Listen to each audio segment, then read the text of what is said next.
አዎ ጽናት ጸባይዋን ማስተካከል አለባት። በዚሁ ከቀጠለች ትዳሯንም ታጣለች። በጣም ብዙ ወዘተ እያላችሁ ነው። የሰኒንና የጆከርን ሰርግ እንጠብቃለን በቅርብ ይለቀቅልን እያላችሁ ነበረ። ትናንትም ለቅቄላችሁ ነበር ፎቶ ማለት ነው ውዶቼ። ዛሬም ደግሞ አንድ ይለቅላችኋለሁ። ያው በጉጉት ሁላችንም እየጠበቅን ስለሆነ ማለት ነው ሀባይቦቼ። እንግዲህ የብዙዎቻችንን ደስታ የመጣው ኪራና ጽናት ስለታረቁ ነው። አሁንም ደግሞ ገና የሰኒና የጆከር ናሆምና ምህሩ ሰርግ አለ። ገና ብዙ ሰርጎች እንጠብቃለን። እናቲና ጨበርዬም ደግሞ አሉ እዛ ጋር ራኬብና ቅዱሴም አሉ። በቃ ሁሉንም እኛ በየራሳችን እናጋባቸዋለን ማለት ነው። በቃ እነሱም ቢካሉ ማለት ነው። ሰምታችኋል። ሰላም ውድ የተከበራችሁ የቻናሌ ተከታታዮች እንዴት ናችሁልኝ? ከኔ ጋር ሁሉ ሰላም ነው። ሀባይቦቼ የኔ ወርቆች እንዴት ናችሁልኝ? ደህና ናችሁ ወይ? ከኔ ጋር ሁሉ ሰላም ነው። ፈጣሪ የተመሰገነ ይሁን። እንኳንም ሰላም ሆናችሁልኝ። ባላችሁበት ፈጣሪ ይጠብቃችሁ የኔ ውድ እህቶች። ዛሬም ደግሞ በድጋሚ በጽናት ድራማ ላይ መጥቻለሁኝ።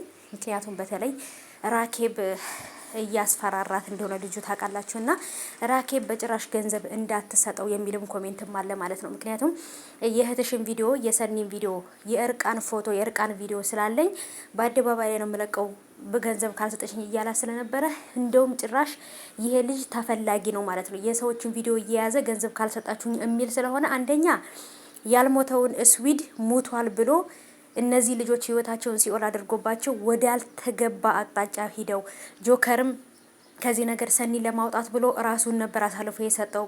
የተያዘው በእንትና ምክንያት ነበር ታውቃላችሁ። ይሄን ነገር ሁሉ ያደረገው የኪራ ወንድም ነው ታውቃላችሁ። እና ይሄን ሁሉ ነገር እንዲሆን ያደረገው ስዊድ እነሱን መበቀል ስለፈለገ ነበር ማለት ነው ውዶቼ። ስለዚህ ይሄ ማለት ምንድነው? ራኬብ አሁንም ቢሆን በዚህ ነገር አስፈራርቷት በዚህ ነገር ፈርታ ገንዘብ ከሰጠችው ነገሩ አሁንም ወደ ያልተጠበቀ ሁኔታ ስለሚሄድ በደንብ ልትጠነቀቅ ይገባል። እንደውም ለመርማሪው ሂዳ የእርቃን ፎቶ እህትሽን ይጀባታለሁኝ ስለዚህ እሱን ከምለቀውና ገንዘብ ከምሰጭኝ እያለኝ ስለሆነ እንድትይዙልኝና እንድትመረምሩልኝ እፈልጋለሁ ብላ ለፖሊሱ መናገር አለባት ብዬ ነው የማስበው።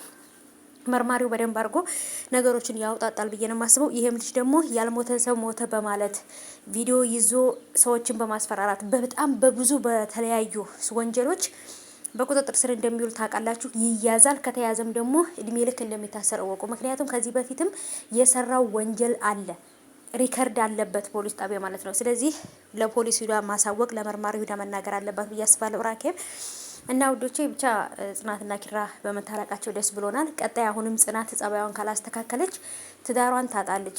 አንቺ እንደ ምህሩ ትዳርሽን በስነ ስርዓት ያዢ፣ ትዳር አያያዝ እንዴት እንደሆነ ከጓደኛሽ ከምህሩ መማር አለብሽ እያላችኋት ነው። በጣም የተለያየ ኮሜንት እየተሰጠ ነው።